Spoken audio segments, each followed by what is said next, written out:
Proseguimos con Seguridad Ciudadana, conversando con Rafael Rey. Hablamos sobre el BRAE, que es un tema también de creciente preocupación. Y por supuesto hablaremos de trabajo, para finalizar esta última parte. ¿Zonas liberadas en el BRAE? ¿Eso es verdad? Depende de lo que quiera llamar por zonas liberadas. Que las Fuerzas Armadas, la policía no ingresa. No. Lo que pasa es que en algunos lugares, permíteme explicarle a los televidentes lo que ha sucedido. Por ejemplo, la lucha antinarcóticos o antinarcotráfico en el Guayaga ha tenido mejores resultados que en el BRAE. ¿Por qué? Porque en el Guayaga, en la zona del Alto Guayaga, nunca se dejó de intervenir como Estado. En cambio, durante el gobierno anterior, el gobierno de Toledo, lamentablemente es un hecho, se retiraron las bases antisubversivas y antinarcóticos que habían en la zona del BRAE. Con lo cual, durante 5 años y pico, le dejaron por completo la zona liberada para ellos. ¿En el gobierno de García las repusieron? Inmediatamente. ¿Todas? Todas, inmediatamente. Pero, entonces, efectivamente, hay zonas en las que a veces es peligroso que entre la fuerza policial o la fuerza armada. ¿Por qué? Porque estos narcotraficantes se confunden entre la población civil. Con lo cual, para no ocasionar víctimas que no tienen que ver con el tema y que más bien muchas veces son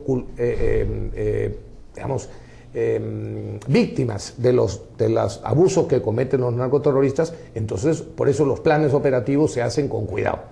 Entonces, sí hay algunas zonas en las que no se puede entrar. Si no les existieran esas zonas, no tendríamos que tener en emergencia toda la zona del BRAE. ¿Cuál sería la acción en un hipotético gobierno de Fuerza 2011? Mira, las acciones tienen que continuar con las que se están llevando a cabo. Eso no es un problema que se pueda solucionar de la noche a la mañana. El narcotráfico es un problema mundial. Pero lo que sí tenemos claro, para mí, es que el problema no es fundamentalmente policial o militar. El problema es social. Se requiere presencia del Estado en el BRAE. Sí. Se requiere mejorar la situación de extrema pobreza en el BRAE. Y no se mejorará, y eso es una de las cosas que pienso hacerle entender a como dé lugar, o tratar de que entiendan los países consumidores, concretamente desde el Parlamento andino, porque si bien es verdad que voy de candidato a la vicepresidencia, voy también de candidato al Parlamento andino con el número 1. Pienso hacerles entender a los países consumidores que, a diferencia del Guayaga, justamente, ¿por qué los cultivos alternativos a la coca han tenido éxito en el Guayaga? Porque hay vías de comunicación, porque se han construido carreteras.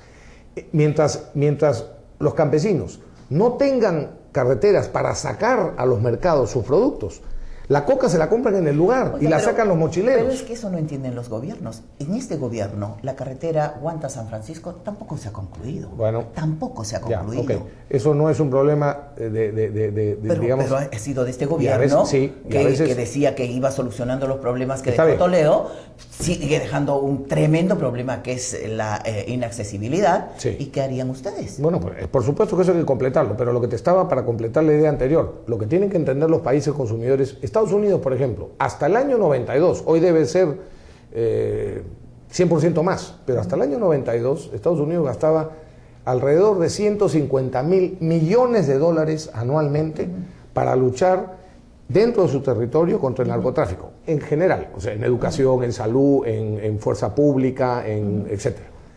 Bueno, ¿tú te imaginas lo que podríamos hacer con el 1% de lo que gasta Estados Unidos, o lo que gasta Europa, o lo que gasta el Asia en combatir el narcotráfico? El 1%. ¿Le pedirían? Eso es parte de lo que voy a intentar y lo que tenemos que fomentar desde el gobierno, que se destinara solo y exclusivamente a construir carreteras en Bolivia, en Perú y en Colombia. Tiene una ¿Y qué me dice de proyectos productivos? Esos campesinos tienen producción que no puede salir por falta de carretera, por falta de conectividad. Nuestro plan de gobierno tiene clarísimo, puesto escrito y entregado al Jurado Nacional de Elecciones, el financiamiento, pero específicamente para lo que se llama el programa de Sierra Productiva. No sé si has oído hablar del de Carlos Paredes. Bueno, por supuesto. Carlos Paredes me lo explicó a mí cuando yo fui ministro de Producción, y le pusimos ese título, Sierra Productiva. Bueno, multiplicar la experiencia. Por supuesto, lo que pasa es que el gobierno, y el actual al que yo he pertenecido, no entendió el proyecto. ¿Cuánto de plata le pondrían? toda la que haga falta. ¿No se sabe? No, ¿Todavía se sabe. no lo han cuantificado? Sí, hay cuantificado, pero depende del número de familias de los que tú ya tengas proyectos. Hay como para 30.000 familias proyectos hechos. Si tú piensas que es alrededor, la inversión para los 18, para 18 tecnologías. Las 18 tecnologías o las iniciales, es de alrededor de 1.300 soles por familia, 30.000 por 1.300, ahí tienes tú la cantidad. Sobra dinero para hacer ese tipo de cosas. Lo que falta es decisión política de apoyar ese tipo de iniciativas.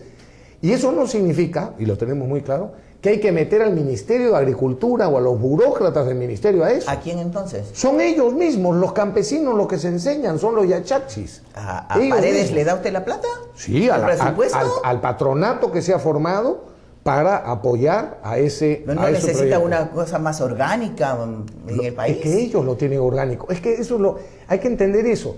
La gente sabe manejar el dinero mejor que lo manejan los burócratas y los políticos. En vez de que lo maneje un político, un burócrata del Ministerio de Agricultura que dice, aquí vamos a hacer una zanja. Y los campesinos saben mejor que ahí no va la zanja. No le damos a los gobiernos regionales ni a los gobiernos locales. Esto es aparte de le damos eso. A la gente. Esto no tiene nada que ver con el gobierno regional. Pero esos son los burócratas también. Sí, pero es dinero, ahí sí, del Poder Ejecutivo Central, del gobierno nacional, que es decisión política asignarle en el presupuesto público un dinero para esos proyectos. ¿A quién? ¿A Carlos Paredes, a los yachachis o a los gobiernos regionales y a los gobiernos Se puede hacer de municipales? distintas maneras, porque se puede hacer, si quieren, una parte a través de gobiernos locales que están apoyando ese tipo de proyectos en sus zonas. Se puede hacer a través de algunos de gobiernos regionales que también lo deseen. Y finalmente se puede hacer directamente a las comunidades. Todavía. No lo han pensado todavía. Cuando me dice se puede hacer es porque hacia adelante verán las posibilidades. Existen las tres maneras de hacerlo. ¿Está en el plan de gobierno? Perfectamente puesto en el plan de gobierno. Muchas gracias.